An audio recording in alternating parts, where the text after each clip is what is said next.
see what's been going on at the board level. I know we would have had the September board meeting since our last meeting, but not yet the October one, because that's coming up. That's right. Our October meeting's coming up next week. Things are ticking along as good at the board level as always. John Howard is keeping very busy. We've got our John Howard Society of Canada AGM coming up next week, October 24th and 25th. So myself and our executive director, Keith Hillier, will be going over there, along with one of our other board members, Heidi DeSaulnier.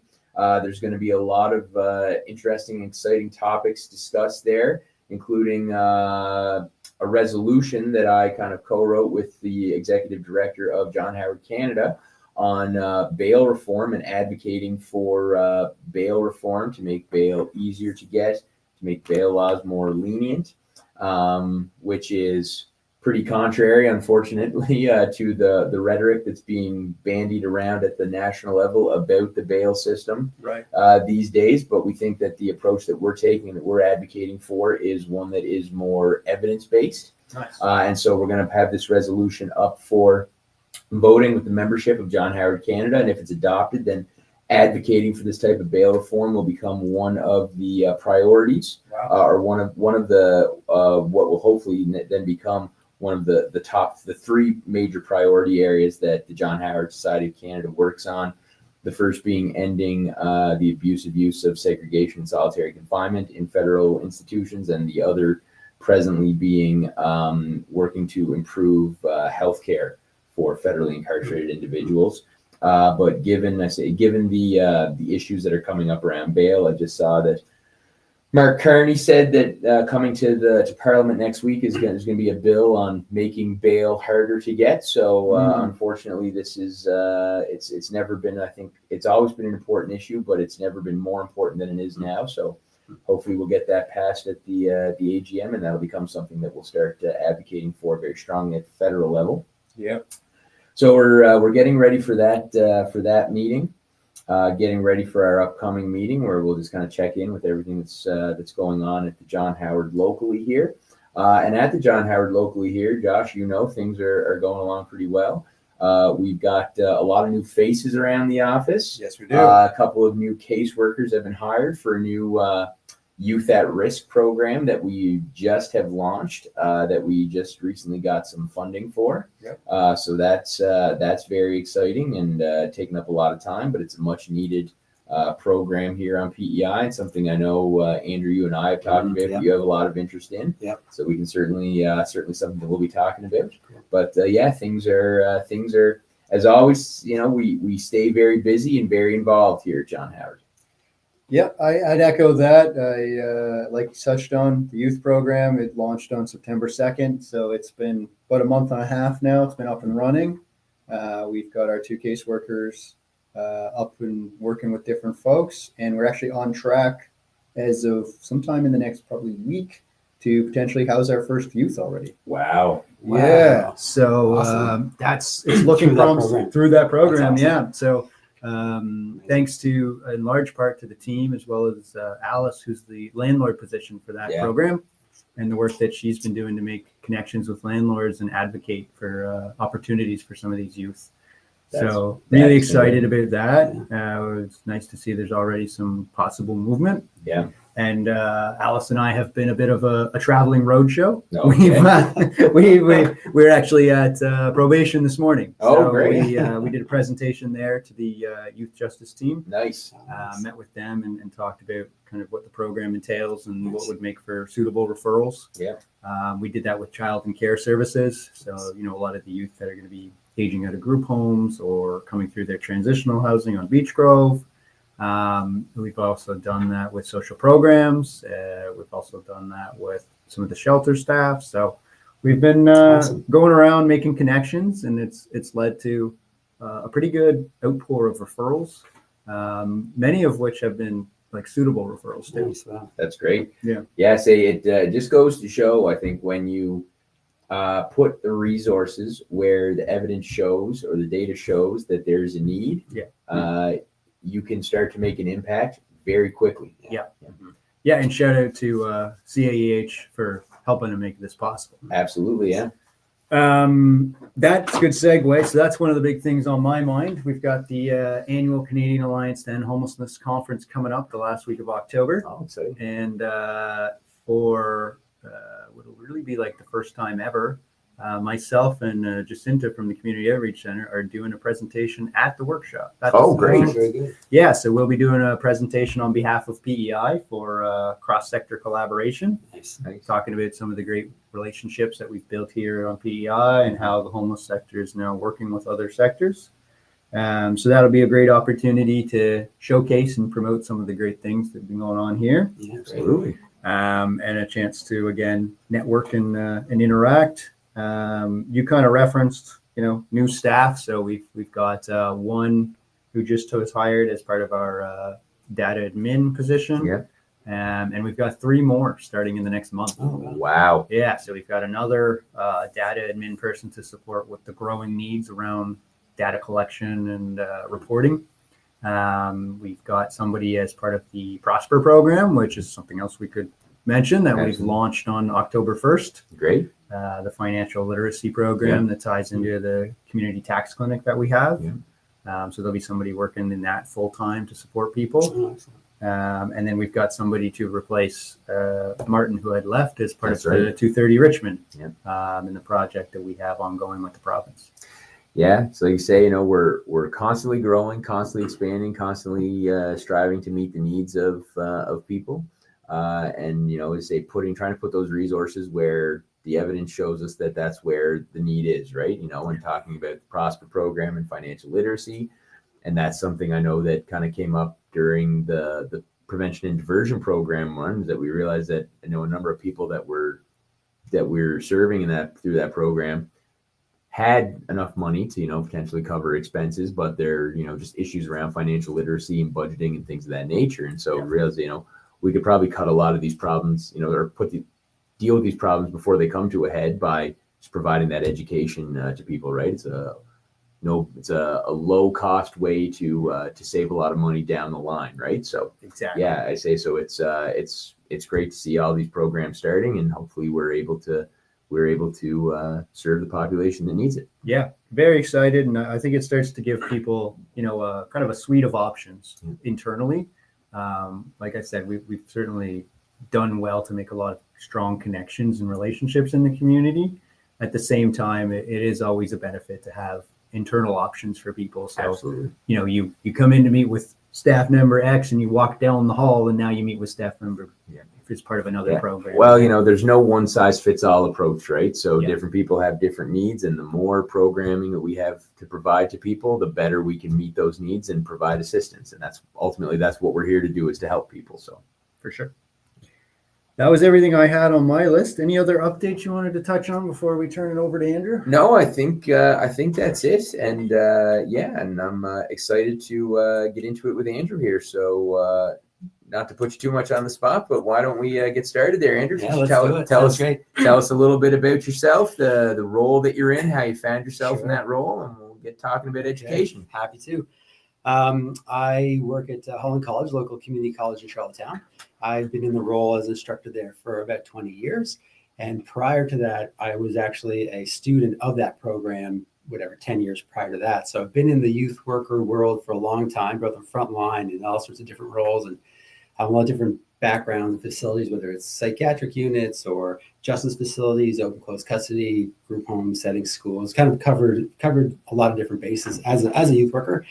And now that I'm in the role as an educator, I get the privilege of spending my time with adults who now want to go out and be that support to families and young people. So I feel really fulfilled with the role I have, and I don't feel removed from the people that my students are going to go and help. I feel still much connected to the field and making sure that people are going to be supported the right way and by the highest trained students that we can possibly produce. So education is something I'm quite passionate about. It's growing. Excellent. Yeah, and I guess just to kind of back up, we should mention we are following along with our theme of the 5 pillars of the federal framework to reduce recidivism.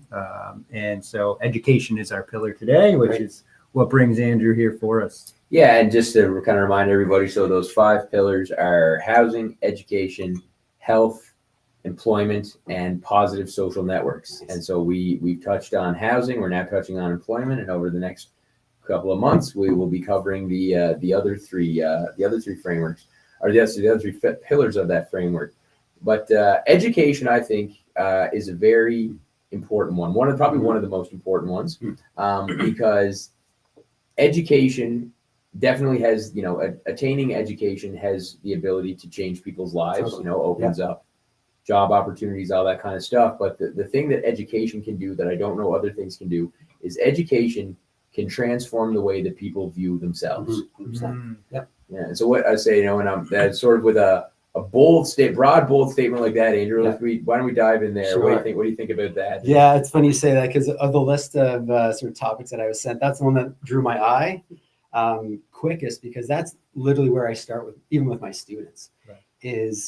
So my students are adults, and so they come with sort of a narrative already that they have subscribed to about who they are and their relationship with education.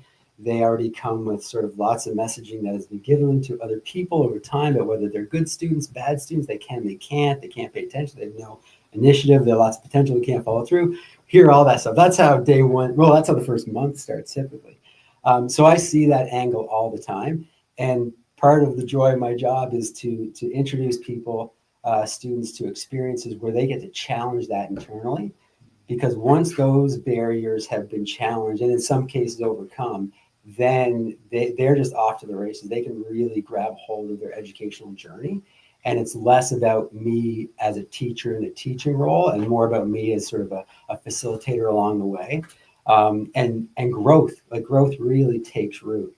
But that's the starting point, is getting people to a point where whoever you are in public school, K to 12, whoever that was, who you were as a student then, doesn't necessarily, that's not the sentence you're with right now. So you can be a different learner. There's all sorts of situations that young people are living with, that school is just not the priority. Survival is the priority in a lot of cases, or going through school systems and not having the support of your immediate caregivers around you to sort of encourage you and that sort of thing, and maybe push you in different directions. So part of what keeps me coming back to my job even after 20 years is I just love watching people start to really believe in themselves, start to feel good about themselves, start to really sort of realize that they're worth it.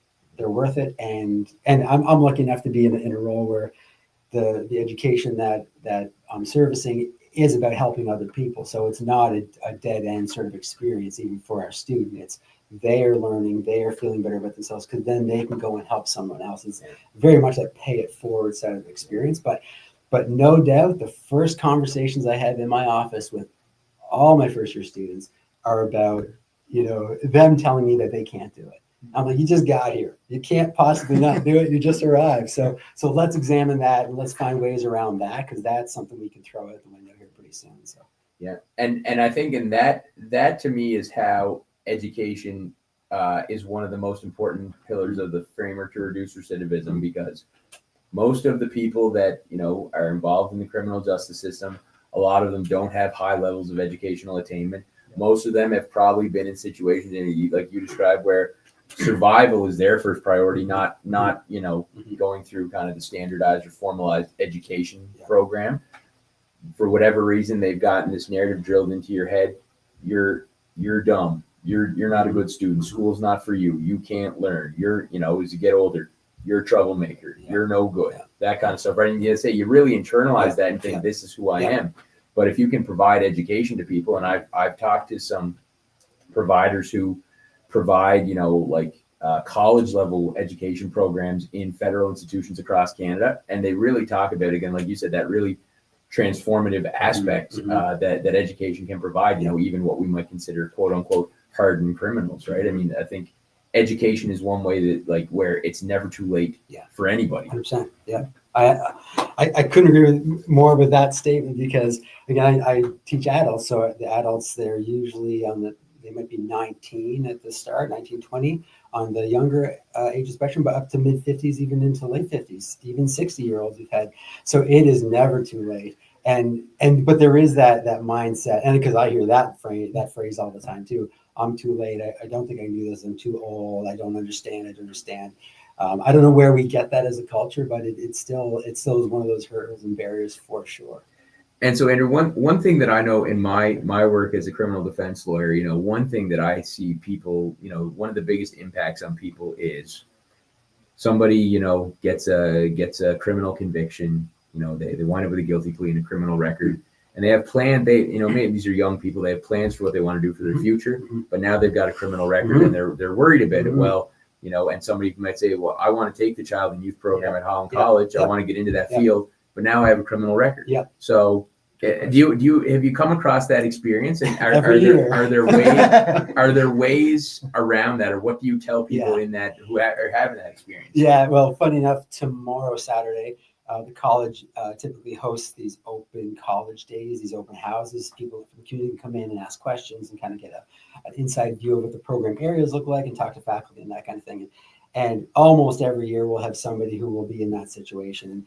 And the first thing we would encourage them to do, and I can't imagine what your experience is like with this, but is to start whatever the pardon process looks like, which I don't think is easy. I don't know much about it, but I think it's arduous from what I can understand. It's complicated, and there has to be a certain period of time, so that you need a 5-year kind of crime-free period before you can even get one, and it's an expensive process. But I will just say out there as well, for anyone listening, if anyone out there is having that experience, wondering about pardons, come talk to us at John Howard Society. That's something that we can help you out with. But sorry, didn't mean to interrupt you. No, that's helpful. Actually, I will now be referring people your way based on those conversations. So typically with people who graduate from child and youth care worker programs are going to be employed, whether justice facilities or mental health and addictions or whatever education system. Most, if not all of those employers would require a criminal record check that has no findings of guilt. Typically, that's what they're looking for. Now, there has been some conversation just around DUIs and things like that, where there's some, obviously, flexibility with some consideration in terms of what's going on and who that person is and all that kind of stuff. So I don't know where that fits into your world and in this conversation. But in terms of somebody who has conviction or convictions, the pardon process is really your first stop. And it's not so much even that they can't apply to learn. Again, as we're talking about, education should be as barrier-free as possible. We are really hesitant to accept people into the program knowing that they're just going to hit a brick wall right after graduation. In fact, before that, even for our practicums, on-the-job training type scenarios, most, if not all of them, require clean criminal record checks. So there are some real-life barriers out there. So the pardon process is the journey to start, if that's the case. Yeah. Yeah, and it's funny you mentioned that because and I'm sure we'll talk about employment as one of the pillars here. But Josh, we had a podcast many months ago where we hosted some people from John Howard, Ontario, and they were talking about the Fair Hiring Coalition that they have there. And one of the things they discovered through research is that, the requirement of criminal record checks, if it's just that do you have one or do you not have one, people with them are not likely to get the job. But when there's more of a drilling down on it, when there's more of an understanding on the employer's part of what that record's for, when it was, who this person is, that becomes less and less of a barrier. Right. Yeah. And I should mention that is one of the sort of the two prongs. The other prong would be the vulnerable sector check. Yeah. And that's the one, if that box is ticked, that's the one that people are really paying attention to. Right. Like you said, like most of us have done silly things in our lives growing up, and some people struggle with some of those chronically, but in terms of a crime situation. But when it comes to vulnerable sector, that's usually a stop in the track sort of situation. Right. That's something that I couldn't think of an employer that would be able to sort of even entertain the conversation. Yeah. So there's those two streams of the criminal record check, and then there's a vulnerable sector check, and they're typically done together usually, if they're asked so. So with our program, the funny thing with our program is the facilities that we deal with, they look at the criminal record check and the vulnerable sector check as having a shelf life of 3 to 6 months. Okay. So our students have to get one every time they go on placement, that they get to go out and get a brand new one. Oh, wow. So there's a little cost associated with that. I mean, sometimes you get lucky and you get somebody at the desk who's not going to charge you, but typically you're paying whatever, $25 to $40 per time. And we do 4 practicums throughout our 2-year program. So our students are getting one to enter the program.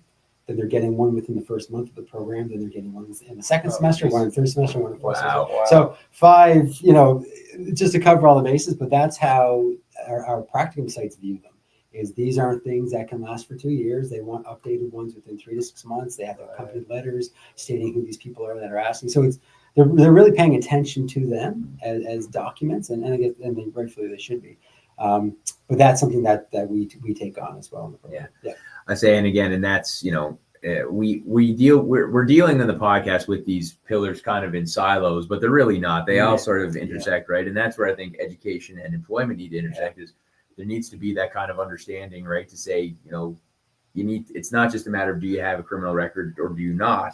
It's a matter of let's look at what it specifically is, and does it relate to the employment, or is it something that wouldn't necessarily make someone a risk for this employment? And can we still hire somebody? Like you say, if somebody has an impaired driving conviction, well, does that impact their ability to do this, right? Especially if it's been a couple of years and they have their driver's license back. Like, is it really an issue that should preclude someone from going through your program or getting a job, right? Yeah, and that was some of the conversations we had with the folks from Ontario. Was like, are there opportunities for the person to articulate the details? Yes. Because it was kind of interesting, and I think this is one of the things I remember from it, was like, your instinct is, we will protect the privacy of that person by not releasing or sharing any details. Yeah.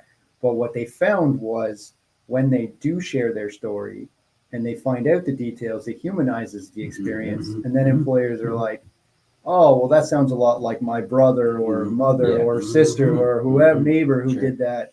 And it's like, well, okay, that's not as bad as I thought when they just saw a criminal record check fail, right? Well, it's like you said, Andrew, we all have done silly things in our lives. And sometimes, it's a situation of we look at somebody and say, there, but for the grace go I, right? So, when you learn a little more of those details, it's a little easier to put yourself in those shoes and say, what, that could have been me if things had gone, a couple of things had gone different ways, right? So 100%. And we've had, we over the years have had people who have had very strong advocates in their corner, helping them along that process. So students or potential students who find themselves in that situation, who just have some really strong advocates who are able to knock on the doors and make the phone calls and push, and again, not ask for anything out of the ordinary, but just ask to be listened to. And sometimes that is the deciding factor. Once they get them in the room, they start to break it down and realize that just even being around somebody and hearing their story, there's a level of empathy that grows even from that communication. So Andrew, let's kind of talk a little bit about, again, you've been an educator in this field now for 20 some odd years. How have you seen education requirements and these types of things evolve over time for your students as they're going to get placed in programs, and what they actually need in terms of education and experience and those kinds of things? Sure. Great question. And that's something that most post-secondary institutions, I'm sure, but definitely college institutions that are training people in certain roles are paying very close attention to the trends of all the fields they're going to either be trained in or even intersect with, to make sure scope is alignment, that the skills are efficient and proper and sort of evidence-based, as you mentioned. So even our program we undergo an annual program review, just to make sure that we as a program are delivering education that's in step with all the most recent, up-to-date, trauma-informed, strength-based practice that people are aware of. And that just evolves year after year. So in terms of, I can see how it trickles into then employment, because when I took the program, the youth worker program at Holland College, it was a 1-year program, 1-year accelerated, super intense, and we all just survived it. It was very, very much an intense experience. But even, and then I was fortunate enough to come back and teach under that 1-year model as well. And I did that for a couple of years, and we just came to a realization that even the youth worker field, child and youth care worker field, is evolving at such a rate. We can't do it in 1 year anymore. It's impossible. Mental health is just blowing up, and our students need to be aware of this, and family support work and the understanding of family dynamics is just growing. So much evolution. So I can understand how some people who are in jobs might see increase in requirements, increase in certification, those kind of things as challenges and barriers. But from the education standpoint, I can see very much how those come to be. A lot of times they're driven by either industry or evidence. So those changes we have to make at a program level to make sure our students have that most up-to-date type of education skill set going out there. So it would definitely impact employment. It's interesting to talk about that and sort of the how things evolve over time in the program a lot of times, because I know you and I just in a discussion you told me when you actually first got the teaching gig, you didn't have any formal education as an instructor, but you had a lot of practical experience working in the field. And so 20 years later, like, do you think you could do the same thing and get the job you have now? No, if you hadn't had that no, because there'd be like 100 people lined up with education. No, and it's funny. And since then, having that opportunity to work in the college, I mean, I've fallen in love with education. Like, so to stay as an instructor in the college, you need to have they call it Certificate of Adult Education, but it's essentially a 2-year teaching diploma. So you do that, and then when I do my master's, I really fell in love with the whole concept of education, relational practice with education, strength-based sort of approach with teaching. But yeah, back in the day, all I had was my diploma, which is a 1-year accelerated diploma, and about a decade of experience in a variety of settings, full-time. So a lot of hardcore experiences. Yeah. So when I started teaching, my teaching role was, I was dealing a lot with the practicum sites because I would have that sort of like front line and on the ground experience. And then I would also be teaching things like documentation strategies and communication strategies and stuff like that for the field. Where, yeah, I would have had a big challenge. I definitely would have gotten the job back in the day. Yeah. And so, Andrew, I know in a lot of the work that you've done is, say, you work in a variety of when you were sort of on the front lines of the field, you worked in a variety of different environments, and some of them were working in kind of justice facilities, secure youth facilities or not. Yeah. How do you see, or did you see in that time, the role that education did play or could play for people who find themselves involved in the justice system? 100%. And that, at the time I didn't think of it, but even it has informed my practice now as an educator, reflecting back then, because whether it's a justice facility or an addictions facility or whatever it is, typically the young people, if they have education on site, so if there's a teacher or teachers on site, that teacher holds a lot of power over those kids in terms of what kind of narrative are they helping those kids build.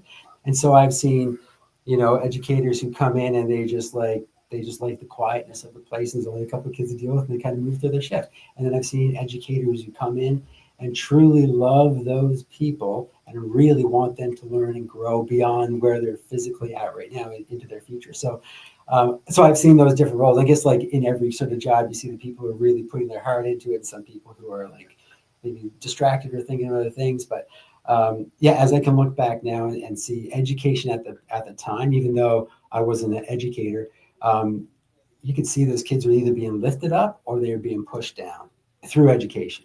And they already have preconceived notions about who they are in that environment. And even if you look at the concept of school, which would be a system, versus education, which might be more of that journey that we can expose ourselves to, educators can either embody one of those two things. They can either be that other part of the system that sort of like puts young people or anybody really back into that feeling of whether it's inadequacy or whatever, however they felt as a student, or you can have an educator who wants to look for how can we get this person beyond what their perceived limitations. So yeah, looking back, I learned, not the time I wasn't learning anything in that respect, but now I do. Yeah.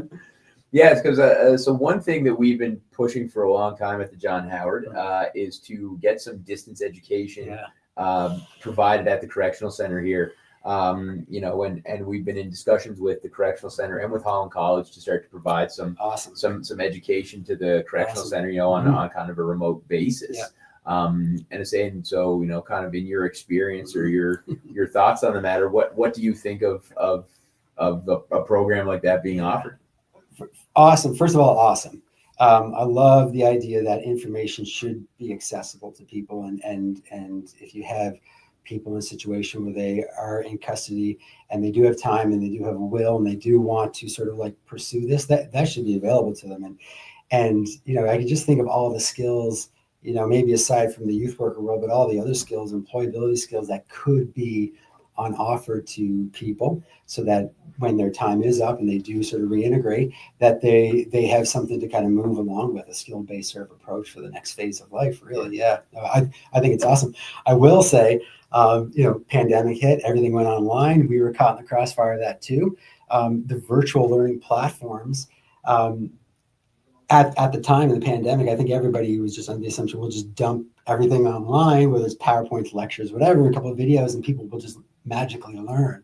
And what we've learned from that is that's not the case. Just having a portal is not going to be just enough. It really requires that sort of accessibility piece coupled with a facilitator, educator, someone to help, provide some encouragement, initiative, tailor sort of the process a little bit more to that person. Because we saw it even with our program when we went online, some students just like glazed over. They're like, what am I supposed to do? I have no structure in my life anymore. Like, where's the person telling me what to do? So, and over time, I've started to realize that I've heard that more and more from people. They're like, oh, thank God it's not online learning anymore, or online exclusive. Yeah. So I love the idea of accessibility. I love the using the virtual platform. We definitely should be using that. I'm sure AI is going to have a big piece in that eventually too. But I also love the human connection alongside of that to assist whoever it is who's deciding to kind of go back and learn some more, to give them sort of that support when they need it. Because doing it by yourself is pretty scary. Yeah. Pretty scary, especially if your school experience up to that point has been told you can't do it, or you haven't been successful, or you have a grade 8 education or whatever, and then you're kind of plunked down and going like, okay, now start.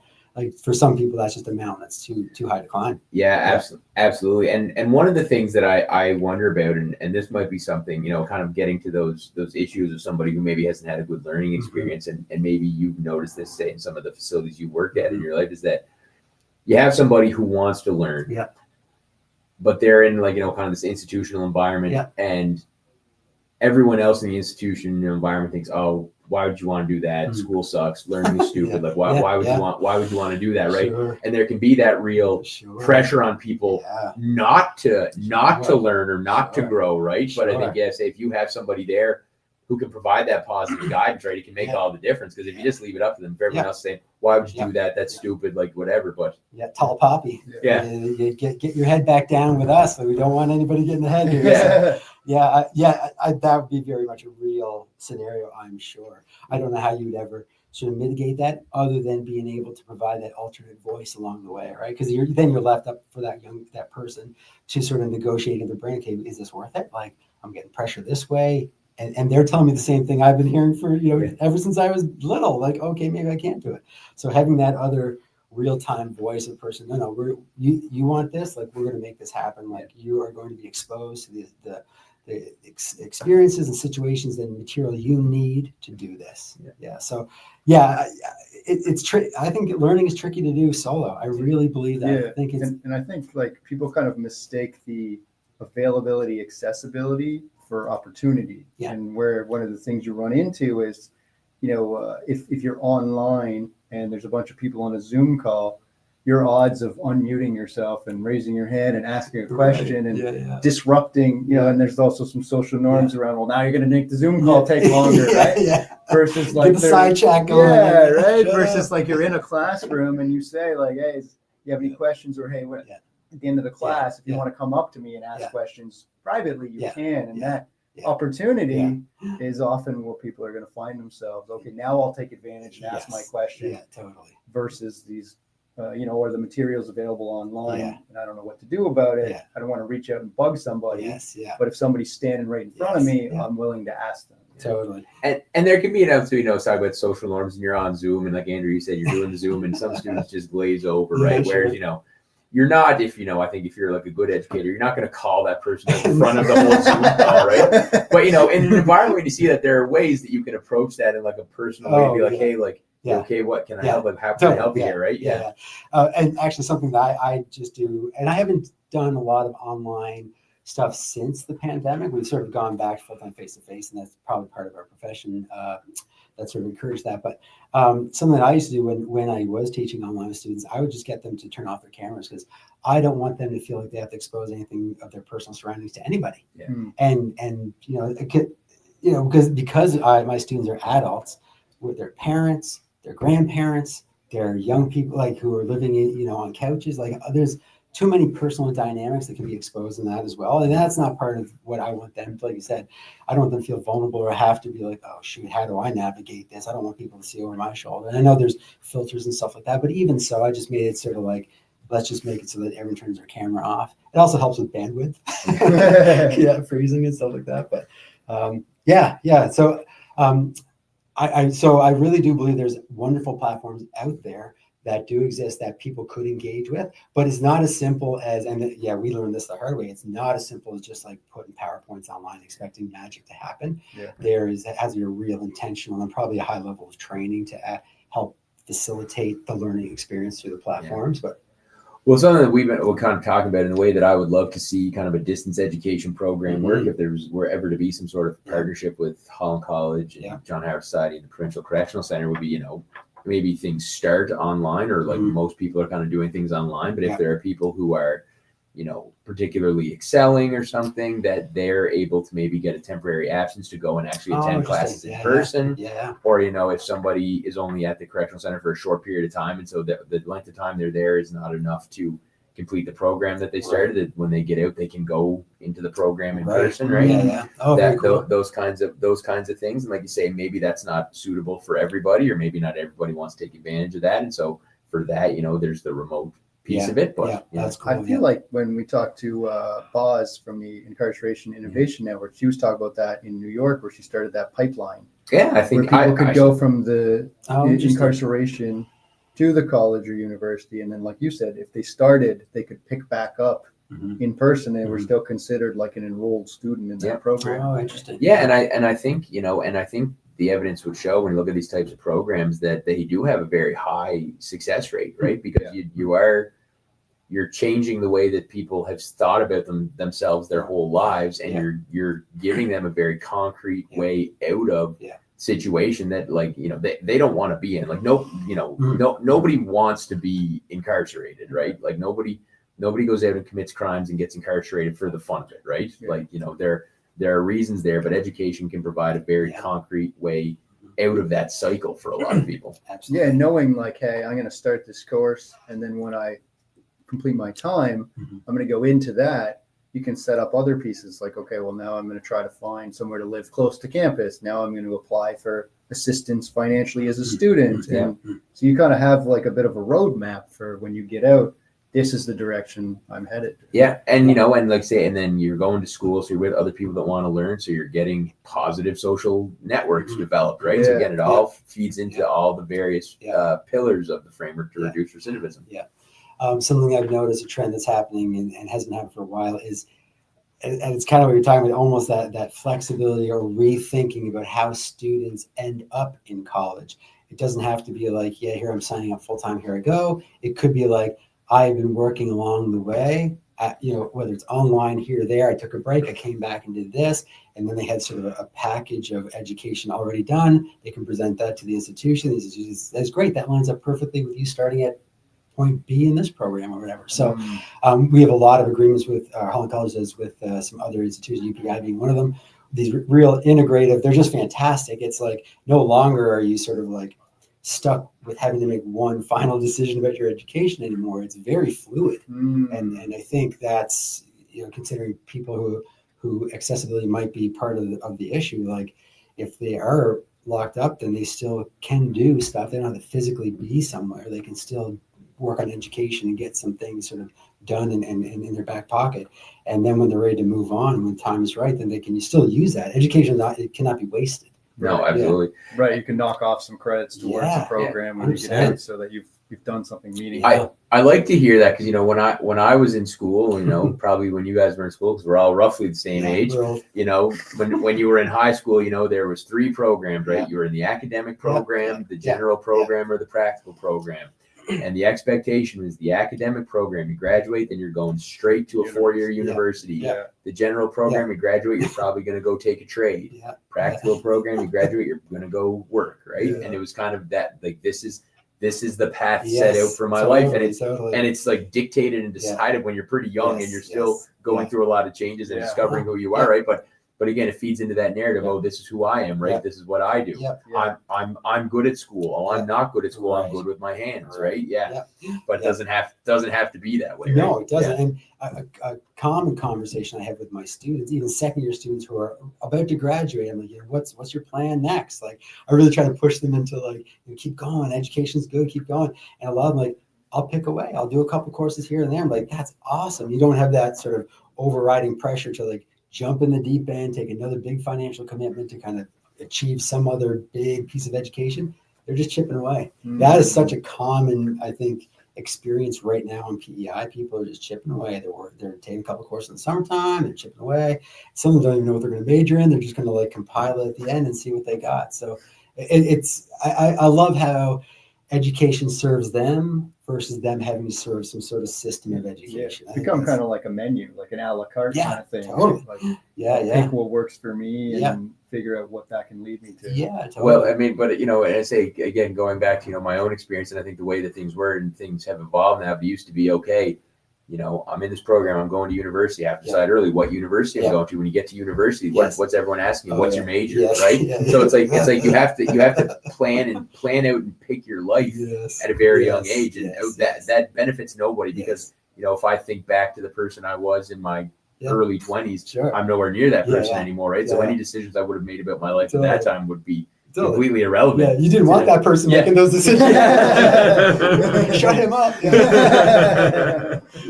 No, 100%. Yeah, I think that's again something that I'm just really encouraged to see how education has become more flexible. It's becoming more sort of focused back onto the person's learning experience and opening doors in that respect. And I think that people see the value of that. I think the students, educators see the value, maybe the cultural value of just education. Get it out there, get people involved, get people learning, get people thinking, critical thinking, get that happening in a consistent basis. And I think it might just become part of the fabric of how we grow up now, versus sort of this whole you're going or you're not going sort of situation.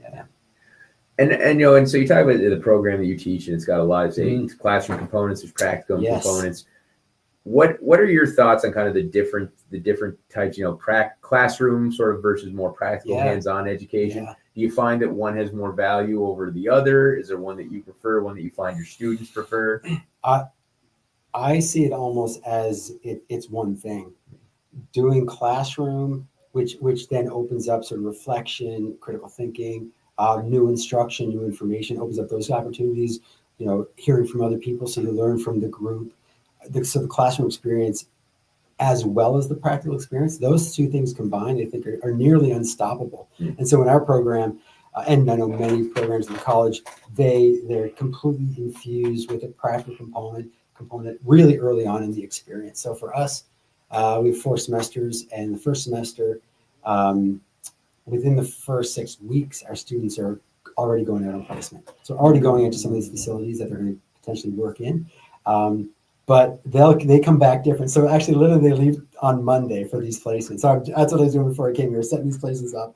On Monday, they're going away for a week. And I told them yesterday when I had them, I said, you're going to come back different. You're going to come back different, and our conversations are going to be different. And your whole sort of perspective and point of view is going to be shifted, because you would have had this practical experience now to apply to our in-classroom stuff. So I have a real hard time separating them. I really love what they can do for each other, classroom and hands-on, because I think part of what I've experienced and I've heard is people think they're good at one or the other. I'm good in my hands, or I'm good in the class. And they've already kind of decided they already separating themselves, where I think people are good together, provided those two things are stitched together properly. I think there's a real rich learning experience to have there. Because when people walk into class and they just see a PowerPoint up, again, the glaze, right? Or they turn on and go, oh my gosh, I have to do 15 weeks of this. So if it was just that, I would be in the same boat. I'd be like, oh my gosh, I have to do this for 15 more weeks, versus let's break this up. Let's give you new experiences so you can come back and challenge what we're talking about or whatever. So I really like the two things stuck together. So what do you think, guys? Any opportunity for doing some practicums with students at the John Howard Society? Oh, 100%. Yeah, 100%. I don't know if I was saying it out loud, but I was definitely nodding pretty hard when you were talking about the new strategy or the new project you have going with the young program. People. Yeah, that's just fantastic. It is, and you're even talking about some of the other speakers you've had in your podcast over the last 18 months with the family violence prevention and child family services. These are all the folks that we're connected we, even as educators, but even personally connected with a lot of these folks, and really based on this care of others. Like we really genuinely care for other people. So always looking for network experiences. The more that I'm involved with John Howard, the more I see the alignment between child and youth care work on PEI and with what Holland College students can offer and have to offer. And program wise, I just see so much connection. That is definitely in our future. Excellent. Yeah. Love it. All right, and Andrew, I'm gonna sign you up that if we ever do get this distance education going at the jail, you'll be one of the instructors. Bring it on. Sounds awesome. Yeah. All right. Awesome. Anything else, Josh? No, I'm good. Andrew, anything you wanted to add before we wrap No, up? I appreciate the opportunity. Thanks a lot. It's something close to my heart. I'm really glad you and the John Howard Society are really looking at all of these things really close. And I think this is awesome. Yeah, Awesome. thank you for spending some time with us. I think that's a great opportunity for everybody out there to just understand the importance of education and how you said, like, education's evolving. It doesn't have to be this thing we think of in our head from, like you said, 20 years ago, where it used to look a lot different. Yeah. All right. Well, thanks, everybody. Thank everybody for tuning in. We will be back again in November with another pillar. We'll sort of post that when we have more details, but you can continue to find information on what's going on with the John Howard and the podcast on our website and YouTube. And Connor, do you want to make our pitch for anybody if they're interested in volunteering or board? Absolutely. So if anyone out there is interested in the John Howard Society, wants to know more about the work that we do, please contact us. You can call us phone, find the number online, check out our website, check out our Facebook page, or even just pop in to talk to somebody. We're always happy to talk about the work that we do. And if there's any potential opportunities for people to volunteer with the organization, if anyone's interested in the board of directors, what we do, or potentially joining the board of directors, again, please feel free to reach out. We're always happy to talk to people who have any interest in the John Howard Society to see how we can link up and do some good work for people in the community. Again, please check out our website, check out and like our Facebook page, like and subscribe to our YouTube channel where you can find all of our previous podcasts. You got it. Thanks, everybody, for tuning in. Andrew, thanks for joining us. No problem. Thank you. Everybody have a great weekend out there.